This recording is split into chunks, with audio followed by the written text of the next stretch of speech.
What was that?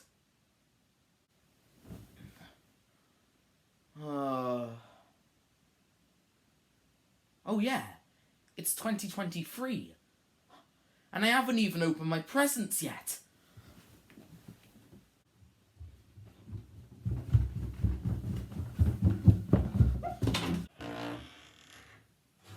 I'm here? Where is everyone? Guys?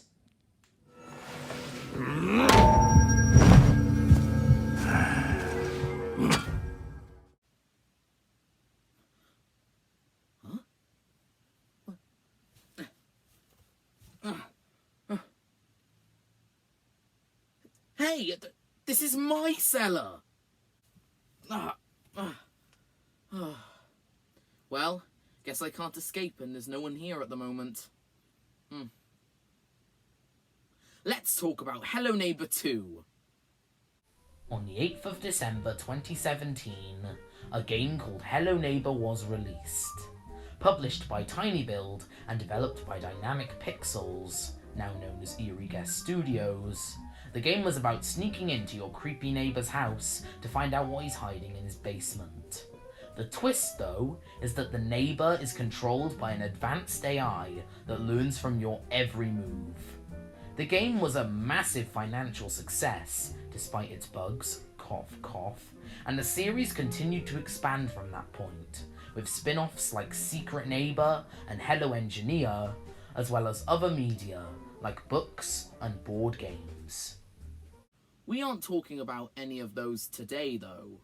Today we are talking about one of the, at least I would consider, most anticipated games in the Hello Neighbor franchise. And that is Hello Neighbor 2.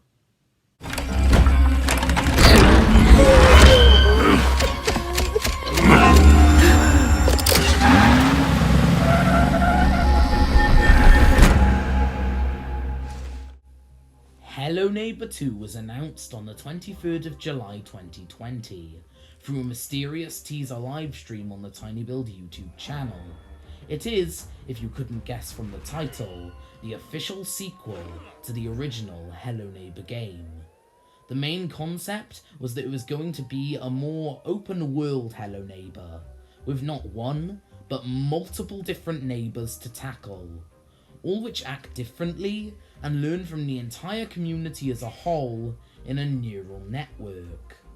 2 alphas, a beta, and a demo were released, until the final game on the 1st of December 2022 for people who bought the Deluxe Edition, and 6th of December 2022 for people who bought the Standard Edition.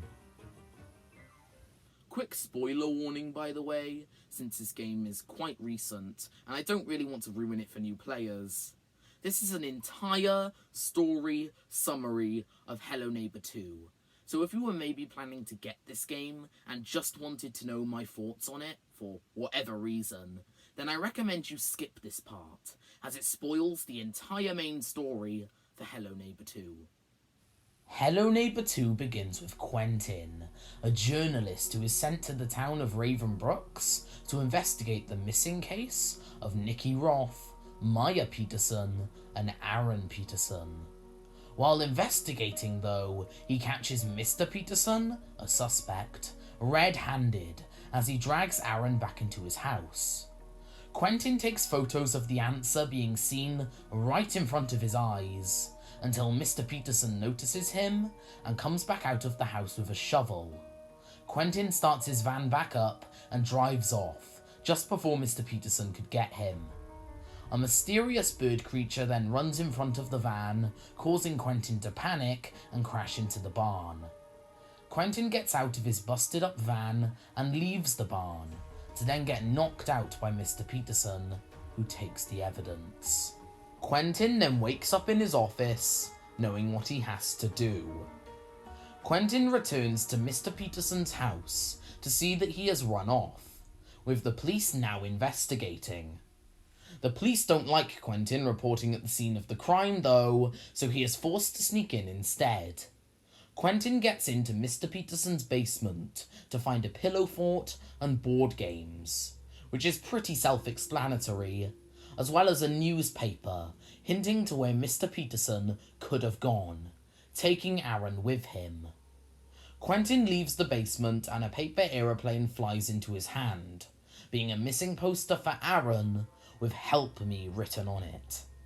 Quentin finds more paper aeroplanes scattered around town, all leading to the abandoned museum, where, surprise surprise, Mr. Peterson is hiding. Quentin picks up a shovel and suffers flashbacks, passing out. He then has a nightmare where Mr. Peterson catches him under his bed. Quentin wakes up and goes to Gerda's bakery, where he ends up getting the key to the entrance of the museum. Quentin notices that there are crying noises coming from the museum's attic, saying that Aaron may be held there. He does some more sleuthing until he comes across a picture of the Peterson family before it all crumbled, and has another nightmare about Aaron being captured. Quentin wakes up in his office again, going to Mr. Otto's house, where he gets a key to a room in the museum. Quentin ends up getting his camera back and has another nightmare about a creepy bird statue. Quentin wakes up for what feels like the 100th time and goes to the mayor's house, where he opens a secret passage and gets a key to another room in the museum. Quentin gets all the animal heads in the museum to open the attic and unlocks the cage, where he finds Aaron. Mr. Peterson walks in on them trying to escape though, and locks Quentin up in the attic. Quentin manages to escape though, and opens the museum entrance back up to escape with Aaron. Mr. Peterson catches up with them though, until the bird statue from before falls onto him, leaving him stuck. Aaron goes to help his dad until we are knocked out by a mysterious other character.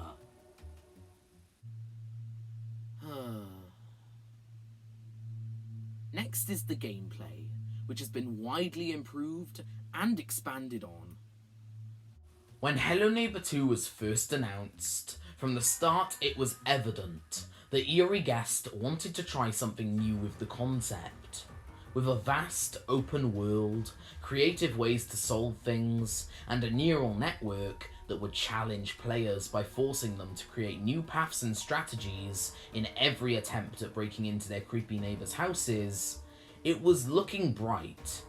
And then, the full game was released. Yeah, they lied. About nearly everything. Open world, gone.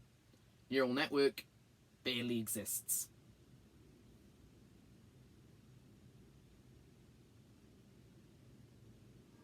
Despite the lies about the neural network and open world of Raven Brooks, which we may or may not get to later, that doesn't mean that the gameplay hasn't been completely expanded on.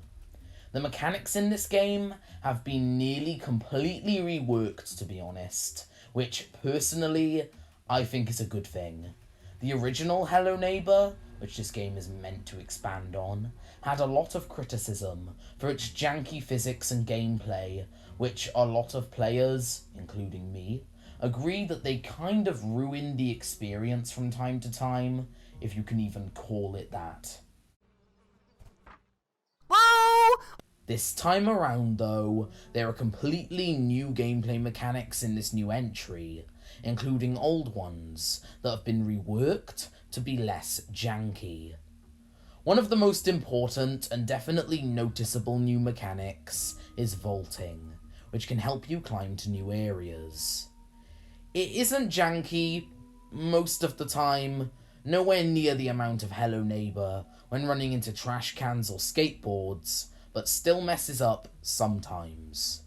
Overall for me though, it wasn't a big bother and is a welcome mechanic. The puzzles are way more fun than the first games in my opinion.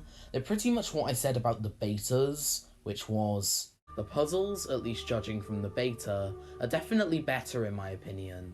They seem to be clearer now and are easier to figure out, while still being interesting and creative. The hints are very well done for me, with icons that appear on the cursor to help players without directly holding their hand, as well as pictures in the houses that give clues that I think aren't too vague, but not too obvious either. It's a very well done balance that helped me to solve most of the puzzles in the game by myself, unlike having to look up a walkthrough for the first game because there were pretty much no hints whatsoever. Now that we have talked about the puzzles and new climbing mechanics, it's now time that we move on to the main advertising point of the original Hello Neighbor and Hello Neighbor 2, the AI. Ignoring the neural network lies, the AI in Hello Neighbor 2 is surprisingly good in my opinion. Yeah, I said it. I think that Hello Neighbor 2's AI is actually competent and tries to outsmart you. It's pretty good. I mean, yeah, it's not perfect and could have been better. There are still bugs at times, like the AI pausing when it's meant to catch you, which was also a bug in the beta. The AI not being able to get you if you stand on a bed or furniture, and the AI being able to catch you from 6 feet away? I'm just assuming this is a bug, as it would be really weird if it was intended. At least from my experience though, apart from the bug where the AI can't catch you while standing on a bed, the rest of the bugs are very rare and barely occur, leading the AI to actually do its intended purpose, outsmarting the player. Examples of this is that in my first playthrough, when I was running away from Officer Nielsen, I went through the way at the side of the house, and instead of the officer following behind me, he chose to take the front way instead, as that was where he was expecting me to go, and actually caught me. There was also Mr. Otto, who would run beside me instead of behind to catch me, and finally, there was Mr. Peterson, who would circle around the glass cases to trick me when I would try to trick him. Quite similar to Aaron in Hello Neighbor Hide and Seek. When you get caught, the AI actually takes the key items you've taken from their house and puts them back. Like I said with Hide and Seek, it adds punishment to being caught and forces the player to collect the items again. I think this is good because it encourages the player to stay more cautious and use the game's stealth mechanics, unlike in the original Hello Neighbor, where when you were caught, you would keep all the items and could just carry on without any consequences. There are ways to avoid the AI though, which can be done through distractions like putting a tea kettle on a stove in the bakery and setting off timers in a certain room in the house. You can also hide under tables and cabinets that are scattered around the multiple houses as well, although be cautious that if an AI sees you going to hide in a cabinet, it will open it themselves and catch you. Hiding under tables doesn't seem to always work as well. I think it might be a bug where the AIs can sometimes see you under the tables, even when you hid under them minutes ago, and then they can catch you from like 10 miles away, with no unique catching animation for it either. It may be intended, but it seems to point to more of a bug than anything. A couple other little tidbits I would like to add before I close off the gameplay section is that window smashing is back in this one, which is now used more as a way to unlock different ways into a house than a distraction. There are also barricaded doors that can be unlocked with a crowbar, and windows that can be opened to unlock extra paths as well. The final new mechanic I noticed is that ladders can be used to climb on as an addition to vaulting. The art style and visuals in this game are honestly a massive improvement from the first entry, and look absolutely beautiful. No matter what time of day in Ravenbrooks, the game looks consistently amusing in my opinion. Whether that be the starry nighttime, eye-opening sunrise, or the bright, lively daytime, Hello Neighbor 2 always looks beautiful to me. It adds a massive charm to the game that never gets old, no matter how many times I look at it, just to enjoy it. Unless I play the Switch version. What? I mean, like, what is this? The art style is pretty much the exact same as the beta, which is fine by me. I can't expect them to revamp the entire art style when it honestly seems unnecessary to do so. The art style is already enough of an upgrade from the first game and fits the series very well in my opinion. This cool new art style also seemed to rub off on the rest of the series from this point, with games like Hello Engineer, Hello Neighbor Diaries, and the recently announced Hello Neighbor VR Search and Rescue having very similar art styles and visuals. So I think that's nearly everything I wanted to cover for Hello Neighbor 2. But what did the general public think of this full release?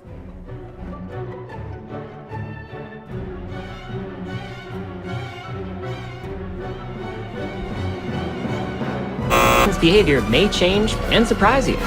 Everything that surrounds this game is such a gigantic, pathetic shit show of broken promises, false advertisement, removed features, and overpriced day one downloadable content.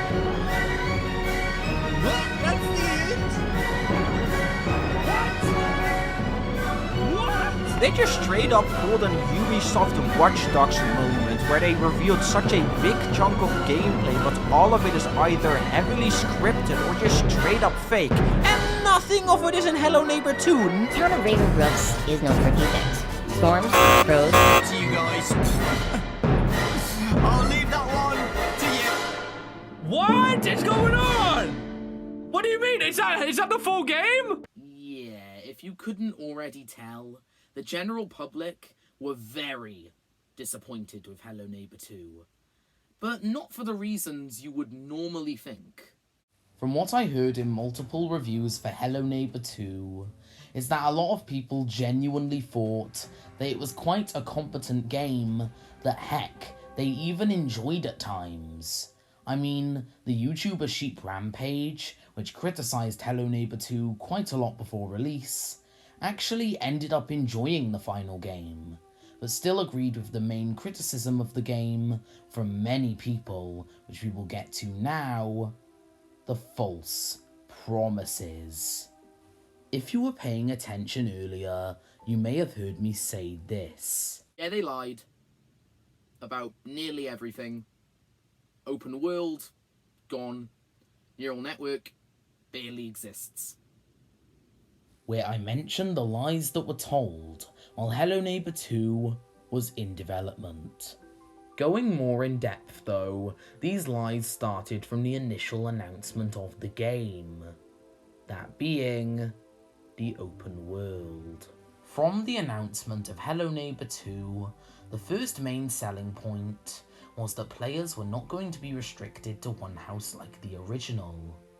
Instead, players were going to have a whole big town to explore, with different characters and side quests that can provide useful items to finish the main story. Fans were very excited for this new twist on the Hello Neighbor concept, including me. However, in the full release though, fans were disappointed to find that the open world wasn't even open. The promised big town of Raven Brooks was just a few streets with only about 5 main locations to explore. Overall, I didn't really mind this, I guess. I still enjoyed being able to go to different locations and mess around with different neighbours, but I was still a little disappointed with the fact that there was no open world that was promised. The developers didn't really have a good excuse for this either. In a Q&A, someone asked that according to the Hello Neighbor 2 leaks that were new at the time, they seemed to indicate that there wouldn't be an open world. This was answered with the statement that apparently Eerie Guest wanted fun and fast gameplay for Hello Neighbor 2, and that an open world didn't really fit what they wanted. My main contradiction to this though is fast travel. Fast travel probably could have worked.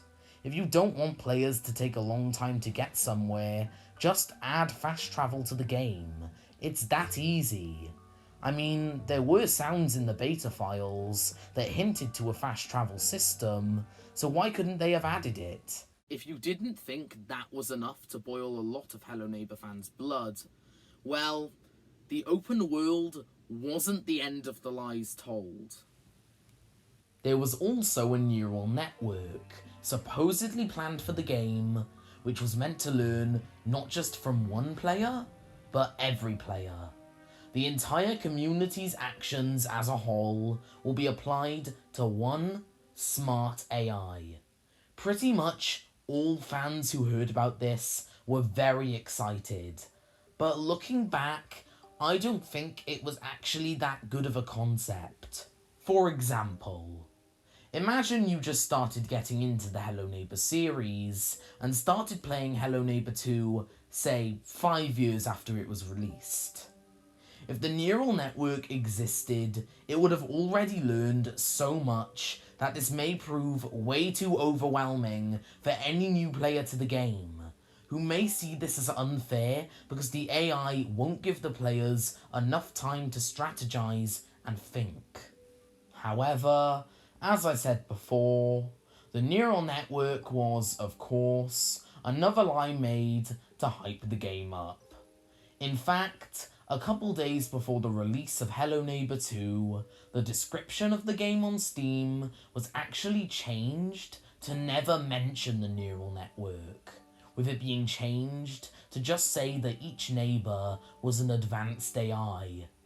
In my opinion, even though the description change was very scummy, I'm kinda happy that we didn't get the neural network, for reasons I explained earlier, which was that it would be pretty unfair to new players that start later in the game's lifespan.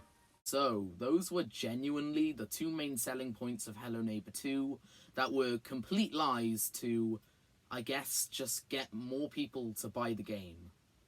There were some other little things as well, like one of the main teased antagonists, the Guest, only appearing for 3 seconds at the start of the game.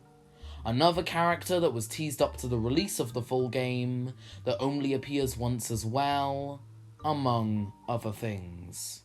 Even though I honestly enjoyed the final game of Hello Neighbor 2, I can still agree with the criticisms and disappointment of fans that were hoping to get what they paid for. Before I close off my thoughts on this game, I just want to vent about something which is probably my biggest disappointment for Hello Neighbor 2, as well as a disappointment for a lot of other fans, which I highly agree with. And that is Hello Neighbor 2's ending. In my opinion, Hello Neighbor 2's ending is an absolute lazy cop-out. Let me explain. To walk you through why I believe this, I think we should recap the story. Basically, from Hello Neighbor 2's intro, a mystery is set up, and that is around the missing case of Mr. Peterson's son, Aaron Peterson. It starts off pretty exciting, with it showing Mr. Peterson being caught red-handed, dragging Aaron back into his house. This sets up an interesting story, built up by the other mainline games. In the game, you get multiple keys from the multiple different houses to be used in the main location, the museum, where Mr. Peterson is hiding, presumably with Aaron in the attic. Every time you visit the museum, you unlock a different part of the story, whether that be through the nightmare sequences you have after each chapter, or through clues around the houses. In my opinion, this is done very well, and gives clues that players who haven't played any of the games before, otherwise probably wouldn't have noticed. All of this story is built up to the point that you get into the attic, where Aaron Peterson is locked up. You free him before Mr. Peterson catches you and locks you up in the attic.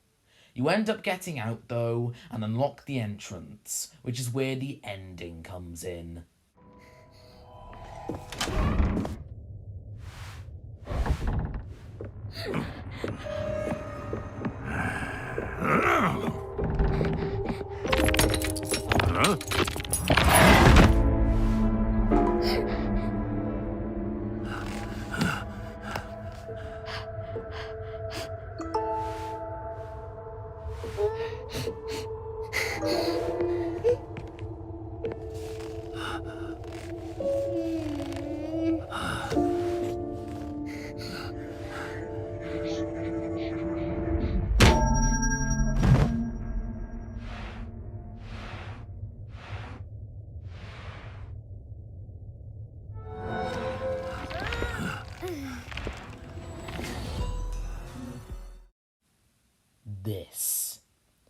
This ending pretty much destroys all the interesting story brought up. You get out, you free the kid. It's all very exciting, and if you're like me, you're probably on the edge of your seat waiting to see what happens. But before you know it, it's over. Ending on a lazy cliffhanger that adds nothing to the lore. Basically, what happens is, you break out and Mr. Peterson is stopped by the bird statue that was foreshadowed earlier.